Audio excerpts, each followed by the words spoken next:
সকাল বন্ধুরা, কেমন আছো তোমরা? আশা করছি সকলে ভীষণ ভালো আছো, সুস্থ আছো। আর আমিও কিন্তু ভালো আছি। তো আজকে হচ্ছে বুধবারের ব্লগটা তোমাদেরকে সঙ্গে নিয়ে চলো শুরু করা যাক। আশা করছি তোমাদের ভিডিওটা ভালো লাগবে। আর কাছে দূরে যেখান থেকে আমার ভিডিওটি দেখছো তাদের সকলকে জানাই অসংখ্য ধন্যবাদ। আর এখন তো কিছুদিন ধরে বৃষ্টিটা টানা হলো, কিন্তু আজকের না ওয়েদারটা অনেকটাই ভালো আছে। মানে বৃষ্টি হচ্ছে না, বাইরে দেখতেই পারছো একটু কিন্তু হালকা আলোর আভাস রয়েছে। আর এখন আমি সকালে যেগুলো রান্না হবে আর কি, মানে সকাল আর দুপুর মিলিয়ে যে রান্নাটা করি আর কি, তো সেটাই প্রিপারেশন নিচ্ছি। আজকে করব একবারে ঝোল করা হবে, যেটা পটল আলু আর পেঁপে দিয়ে করব। ভাগ্নিও খাবে, সেটা আমরাও খাবো। এর আগে তোমাদের সাথে শেয়ার করেছি অবশ্য, তাই নতুন করে শেয়ার করছি না সেভাবে ডিটেলসটা। এই ঝোলটা তোমরা মোটামুটি জেনেই গেছো আমি কীভাবে করি। তো আমাদের মতন যাদের ডেলি ব্লগের চ্যানেল রয়েছে তারা কিন্তু প্রতিদিন কিন্তু সংসারের কাজকর্ম কি করছে না করছে সেটাই তুলে ধরে। হয়তো অনেকের কাছে হয়তো এটা মনে হতে পারে যে একঘেয়েমি, কিন্তু এটাই তো আমাদের বাস্তব জীবন। তো সেটাকে কিন্তু আমরা যতটা চেষ্টা করি তুলে ধরার। সেটা ভালো হোক খারাপ হোক সেটা কোনো কথা না, কিন্তু আমাদের তো একটাই কাজ যে রোজকার যে লাইফটা আমরা করছি সেটা তোমাদের সাথে শেয়ার করার। যতটা চেষ্টা করি যেটা ভালো করে করার আর কি। কিন্তু হয় কি অনেক সময় মানে এত ভালো করে করার পরেও দেখছি যে সেভাবে রেসপন্স হচ্ছে না, বা ভিডিওতে হয়তো ভিউয়ার্স হচ্ছে না। কিন্তু অনেকেই দেখছে আজকাল হার মেনে যাচ্ছে, হয়তো বলছে যে না আর কিছুদিন দেখবো, তারপরে যদি না হয় তাহলে আর ছেড়ে দেবো। কিন্তু আমার মনে হয় যে এটা আমাদের ছাড়াটা কখনোই উচিত না। অন্ততপক্ষে আমরা যদি মনেও করি যে ইউটিউবের যে একটা যে স্বপ্ন সবারই আছে, যে চাবিকাঠিটা পাওয়ার, মানে গুগল অ্যাডসেন্স পিনটা, সেটা পাই বা না পাই সেটা তো পরের কথা। কিন্তু আমরা কিন্তু এই ইউটিউবে এসে অনেক ভালো ভালো সম্পর্ক পেয়েছি, ভালো ভালো দিদি দাদা তারপরে কাকিমা, এরকম অনেক সম্পর্ক পেয়েছি যেগুলো কিন্তু আমাদের আগে ছিল না। তো সেজন্য এই ইউটিউবে এসে আমরা আর চাই পাই না পাই অনেক সম্পর্ক পেয়েছি, যেটা কিন্তু আমাদের কাছে সবচাইতে বড় মূল্যবান। আজ যখন কোনো সময় পোস্ট করি যে শরীরটা ভালো নেই বা শরীর অসুস্থ, তখন কিন্তু সঙ্গে সঙ্গে দেখি যে কত লোকের মানে সবাই আমাকে যে চাচ্ছে যে তাদের সুস্থ হয়ে উঠি তার একটা প্রে করে। এটা শুধু আমার ক্ষেত্রে না, সবার ক্ষেত্রেই। মানে আমরা যাদেরকে ভালোবাসি তাদের জন্য সবসময় ঈশ্বরের কাছে প্রার্থনা করি যেন সুস্থ হয়ে উঠুক। তো এই জিনিসটা কিন্তু একমাত্র ইউটিউব থেকেই এসেছে। মানে আজকে যদি আমি ইউটিউবে চ্যানেলটা না করতাম তাহলে হয়তো জানতেও পারতাম না যে এত ভালো ভালো সম্পর্কগুলো আছে, বা আমাকে এত লোক ভালোবাসতে পারে। তো সেজন্য মনে হয় কি এক এক সময় ইউটিউবটা ছেড়ে দেবো। আবার ভাবি যে না থাক, আমাদের তো এখানে কোনো নিজস্ব পুঁজি লাগছে না, বা টাকা খাটিয়ে তো আর করছি না এই সমস্ত কিছু। তো তার জন্যই এক এক সময় ভাবি যে থাক, ইউটিউবটা চলছে চলুক, দেখা যাক না কতদিন লড়তে পারি। অন্ততপক্ষে আর কিছু না পাই, ভালো ভালো সম্পর্কগুলো তো পেয়েছি, এটাই আমার কাছে অনেক। তো তোমাদের সাথে কথা বলতে বলতে দেখো আমার কিন্তু অনেক কিছু কাজে আগিয়ে গেছে। আর এখানে আমি আলু পটলটা ভাজতে বসেছিলাম, তো সেটা মা এসে একটুখানি নেড়ে আর নামিয়ে নিচ্ছে। আর এই রান্নাটা তো করবো আমি একটু আদা বাটা দিব, তো তার জন্যই কিন্তু এখানে আমি আদাটা পরিষ্কার করে নিচ্ছি। আর মা যে ভাজাগুলো করছি সেগুলো তুলে তুলে রাখছে আর কি। মা একটু এসেছিলো আমাকে একটু হেল্প করার জন্যই। আসলে এই ওপর নিচ থাকার জন্য হচ্ছে কি বলতো, মানে পার্টিকুলারভাবে কাউকে ওপরে থাকতে হচ্ছে ভাগ্নিকে দেখার জন্য। তো সেই জন্য যখন মা ওপরে থাকে তখন দিদি নিচে থাকে, আর যখন দিদি ওপরে থাকে তখন মা নিচে আসে আর কি। মানে এভাবে মানে এক জায়গায় সবাই থাকবো সেভাবে আর করে ওঠা যায় না সবসময়। দেখলাম রেহান ব্লগের কাকিমা শেয়ার করেছিল যে উমাদি তো অ্যাডমিট হয়েছে এখন হসপিটালে ডেলিভারির জন্য। তো এখন কিন্তু আমরা সবাই কিন্তু আগ্রহ হয়ে আছে যে খুশির খবরটা শোনার। মানে সেটা ছেলে হয়েছে না মেয়ে হয়েছে সেটা যেটাই হোক না কেন, ব্যাস দুজনে যিনি সুস্থ হোক এটাই আমরা সবাই চাই। তো খবরটা কখন পাবো তার কিন্তু সবাই অপেক্ষা করে আছি। এখন দেখা যাক, যতক্ষণ না এটা মানে জানতে পারছি ততক্ষণ তো শান্তি পাচ্ছি না। বাট এটাই ঠাকুর ঈশ্বরকে এটুকু বলবো, জানি দুজনেই সুস্থ থাকুক, মা আর সন্তান দুজনেই জানি সুস্থ থাকে। আর এখানে আমার ঝোল কিন্তু একদম কমপ্লিট হয়ে গেছে। অল্প করে পটল ছিল, তো একটু পটল টটল দিয়ে করলে না এরকম ভালোই লাগে অবশ্য। মানে সবজি নর্মালি খাওয়ার থেকে না এরকম ঝোলের মধ্যে যদি সবজি দিয়ে খাওয়া যায় তাহলে কিন্তু সেটা খেতে বেশি ভালো লাগে। তো এখানে আমার তো একদম কমপ্লিট। আর নামানোর আগে একটু সামান্য দেবো ধনেপাতা। আর এরকম ঝোলে কিন্তু ধনেপাতা দিলে কিন্তু খুবই টেস্টি হয় সেটা খেতে। আর আজকে না সেভাবে কোনো কাজের চাপ ছিল না, মানে সমস্ত কাজগুলো দেখতে বুঝতে পারছো হয়তো অন্য দিনের তুলনায় কিন্তু আমি একটু রিল্যাক্সভাবে কাজগুলো করছি। কেন রান্নার মধ্যে ছিল শুধু এই মাছের ঝোলটা আর ভাত, আর কালকের ছিল ভাগ্নির ডালটা, মানে যে শুকনো ডাল সিদ্ধ করেছিলাম, তো সেটা রয়ে গেছে। তো সেটা ভাবছি যে ও তো আর খাবে না, কেন ওকে আমরা বাসি খাবার দিই না, সবসময় ফ্রেশ খাবারটাই দিই। তো সেই জন্য ওই ডালটা তো আর নষ্ট করা যাবে না, তো সেই ডালটাকে ভেবেছি যে আমরা একটুখানি তড়কা দিব, তো তড়কা দেওয়ার পরে সেটাকে তাহলে আমরা খেতে পারবো।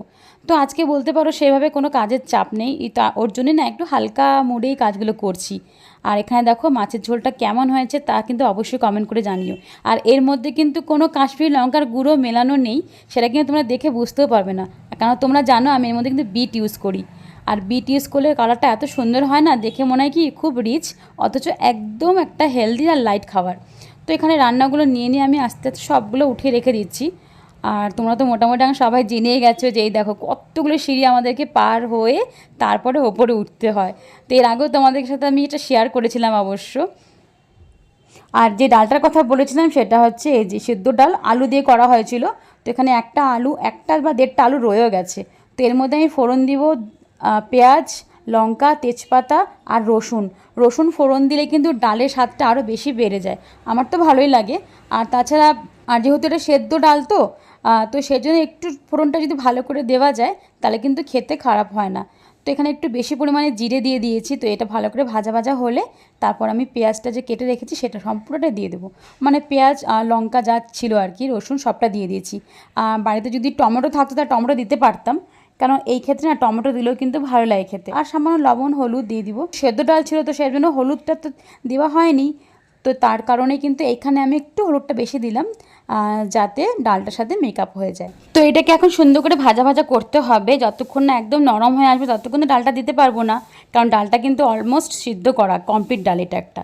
তো এটা ভালো করে ভাজা ভাজা হয়ে যাবার পরে আমি এখানে ডালটা ফোড়ন দিয়ে দিচ্ছি। ডালটা পড়ার সাথে সাথে এত সুন্দর একটা গন্ধ বেরিয়েছিল না, মানে কি বলবো, আমি তো এটা ভয়েস ওভারটা পরে দিচ্ছি, এত ভালো লেগেছিলো গন্ধটা। এর মধ্যে অবশ্য চাইলে পরে আমি একটু রাঁধুনি ফোড়নও দিতে পারতাম, কিন্তু আমার না খেয়ালই ছিল না। বলো না, মানে অনেক সময় জানা জিনিসও না আমাদের মাথা থেকে বেরিয়ে যায়। তো এখানে আমি ডালটাকে ঢেলে দিচ্ছি, আর যেহেতু কড়াটা এখন গরম তো এটা এখন আমি রেখে দিব, কারণ আমাকে পাঁপড়ও ভাজতে হবে। ডালের সাথে ভাবছি একটু পাঁপড় ভাজা করে নেব, আর কোনো কিছু করতে ইচ্ছা করছে না সেভাবে। তো খাওয়ার আগে একবারে পাঁপড়টা ভাজবো, ততক্ষণ এই কড়াটা একটু ঠান্ডা হবে, তারপর আমি কড়াটা মেজে রেখে দিব। আজকে আর কোনো রান্নায় নিচে রাখছি না, মানে এক একটা করে রান্না হচ্ছে আর সাথে সাথে ওপরে শিফট করে দিচ্ছি, কারণ একবারে রাখবো আবার ওপরে নিয়ে যাবো, তার চেয়ে মনে হয় যে একবারে ওপরে নিয়ে রাখাটাই বেটার। আর এখানে এখন খাওয়ার আগে আমি ভেজে নিচ্ছি পাঁপড়গুলো। আর এই পাঁপড়গুলো না জানি না কেন এত মনে হয় সোডা দেওয়া, তার জন্য হচ্ছে কি বলতো, যখন তেলে ছাড়ছি পুরো তেলটা ফেনা হয়ে যাচ্ছে, আর পুরো পাঁপড়ের গায়েও না মনে হয় ফেনা ফেনা লেগে আছে। খাওয়া অবশ্য একদমই ভালো না, কিন্তু তোমরা হয়তো খেয়াল করবে আমি কিন্তু পাঁপড়টা প্রায় বলতে পারো খাই না বলতে পারো। তো সে অনেক দিন পর এই পাঁপড় খাচ্ছি, মাঝে হয়তো অনেক দিন আগে পাঁপড়ের তরকারি খেয়েছিলাম।